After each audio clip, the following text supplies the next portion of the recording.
السلام علیکم ورحمۃ اللہ وبرکاتہ۔ جمعہ 14 ربیع الاول سن 1445 مطابق 29 ستمبر سن 2023 کے خطبے کا اردو میں خلاصہ پیش خدمت ہے۔ خطبے کا موضوع خوبی اور بھلائی والوں اور امتیازی اوصاف والوں کی تعریف و توصیف کی فضیلت و اہمیت۔ الحمد للہ ذی الجلال والاکرام والفضل والانعام، واشہد ان لا الہ الا اللہ وحدہ لا شریک لہ، واشہد ان سیدنا ونبینا محمدا عبد اللہ ورسولہ، فاللہم صل وسلم وبارک علی سیدنا ونبینا محمد وعلی آلہ وصحبہ اجمعین وعلی من تبعہم بإحسان الی یوم الدین۔ رفیقان ملت اسلامیہ، میرے عزیز بھائیوں، بلا شبہ خدائے عز و جل نے فضائل اور کمالات والوں کو بڑی عزت و تکریم بخشی ہے اور ان کے مقام و مرتبے کو بڑی رفعت و بلندی عطا کی ہے، تاکہ لوگ ان کی قدر و منزلت پہچانیں اور ان کی پیروی کریں۔ چونکہ تمام مخلوقات میں انبیاء و رسل علیہم السلام سب سے افضل و اشرف ہیں، اس لیے اللہ رب العزت نے ان حضرات کو خصوصی عزت و تکریم بخشی اور رفعت و سربلندی کے اعلیٰ مراتب سے ان کو عظمت عطا کی، بلکہ ان کو باہم بھی ممتاز فرمایا۔ چنانچہ اللہ جل جلالہ کا فرمان عالی شان ہے، تِلْكَ الرُّسُلُ فَضَّلْنَا بَعْضَهُمْ عَلَى بَعْضٍ مِّنْهُمْ مَنْ كَلَّمَ اللَّهُ وَرَفَعَ بَعْضَهُمْ دَرَجَاتٍ۔ یہ پیغمبر جو ہم نے بھیجے ہیں، ہم نے ان میں سے بعض کو بعض پر فضیلت عطا کی، اور ان میں سے بعض وہ ہیں جن سے اللہ نے کلام فرمایا، اور ان میں سے بعض کو بدرجہ بلندی عطا کی۔ چنانچہ انبیاء کرام علیہم السلام میں سے کچھ حضرات اولو العزم کے لقب سے ممتاز ہوئے، جبکہ ہمارے آقا ہمارے نبی محمد مصطفیٰ صلی اللہ علیہ وسلم خاتم الانبیاء والمرسلین کے مرتبے سے سرفراز ہوئے اور مخلوق کے درمیان سب سے معزز و مکرم قرار پائے، جیسا کہ سیدنا عبداللہ ابن عباس رضی اللہ تعالی عنہما نے فرمایا ہے، ما خلق اللہ عز وجل ولا ذرأ من نفس اکرم علیہ من محمد صلی اللہ علیہ وسلم۔ خدائے عز و جل نے کسی بھی ایسے نفس اور کسی بھی ایسے شخص کو نہیں پیدا فرمایا جو اس کے نزدیک محمد مصطفیٰ صلی اللہ علیہ وسلم سے زیادہ معزز و مکرم ہو۔ باصلاحیت افراد کی قدردانی کرنے والوں، نبی کریم صاحب خلق عظیم صلی اللہ علیہ وسلم اپنے اصحاب میں فضل و احسان والوں کی خصوصی تکریم کرتے، ان کے اچھے کارناموں کی تعریف فرماتے، ان کے احسانات یاد رکھتے اور ان کا ذکر خیر کرتے۔ چنانچہ آپ صلی اللہ علیہ وسلم جب اپنی زوجہ مطہرہ سیدہ خدیجہ رضی اللہ تعالی عنہا کا تذکرہ فرماتے تو ان کی خوب تعریف و توصیف کرتے اور فرماتے، صدقتنی اذ کذبنی الناس وواستنی بمالها اذ حرمنی الناس۔ انہوں نے اس وقت میری تصدیق کی جب لوگوں نے مجھے جھٹلا دیا تھا، اور اس وقت اپنے مال سے میری دلداری کی جبکہ لوگوں نے مجھے محروم کر دیا تھا۔ اسی طرح حضرت صلی اللہ علیہ وسلم سیدنا ابو بکر الصدیق رضی اللہ تعالیٰ عنہ کی مدح سرائی کرتے اور ان کی مخلصانہ سخاوت اور مالی قربانیوں کی اس طرح تعریف کرتے،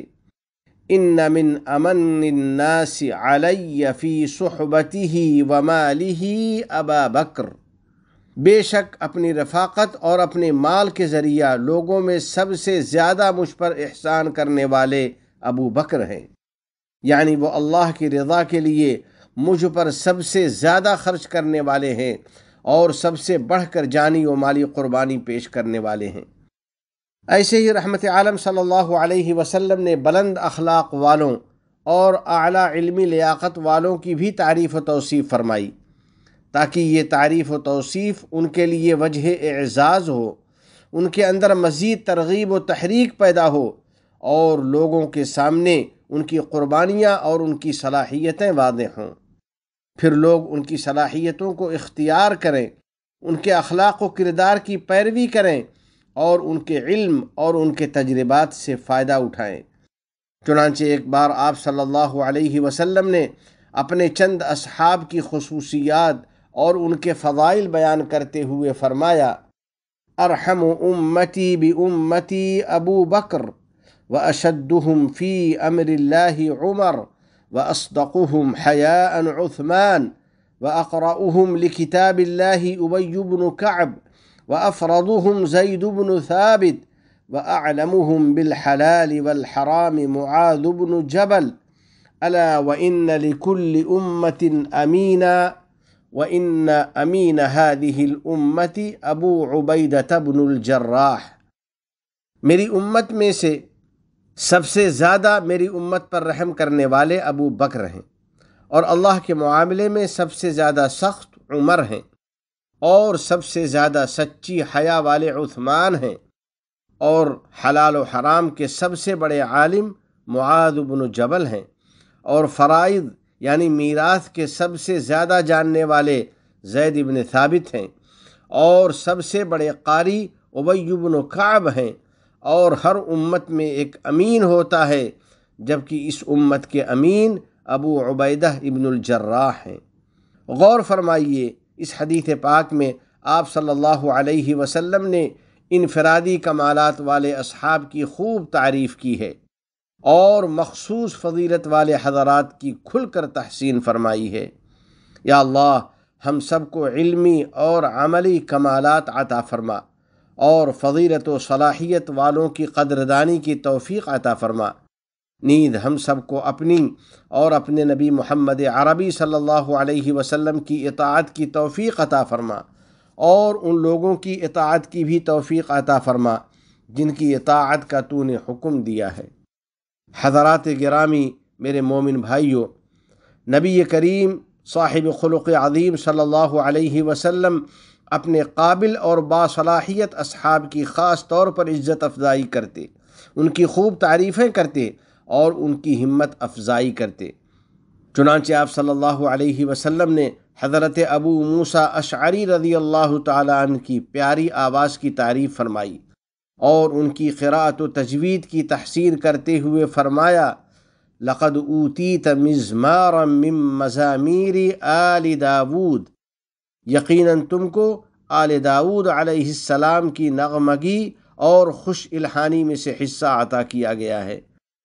ایسے ہی آپ صلی اللہ علیہ وسلم نے تلاوت کتاب اللہ میں حضرت عبداللہ بن مسعود رضی اللہ تعالیٰ عنہ کی مہارت و صلاحیت کی تعریف کی اور فرمایا: من سرہ ان یقرأ القرآن غضا کما انزل فلیقرأہ بقراءۃ ابن ام عبد۔ جس شخص کو یہ بات بھلی معلوم ہو کہ وہ قرآن مجید کو بالکل اسی طرح تر و تازہ پڑھے جیسا کہ نازل ہوا ہے، تو اس کو ابن ام عبد یعنی عبداللہ بن مسعود کے طریقے پر پڑھنا چاہیے۔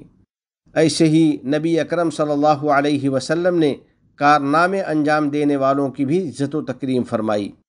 چنانچہ حضرت کعب بن زہیر رضی اللہ تعالیٰ عنہ کی نعت گوئی پر ان کو اپنی ردائے مبارک عطا فرمائی،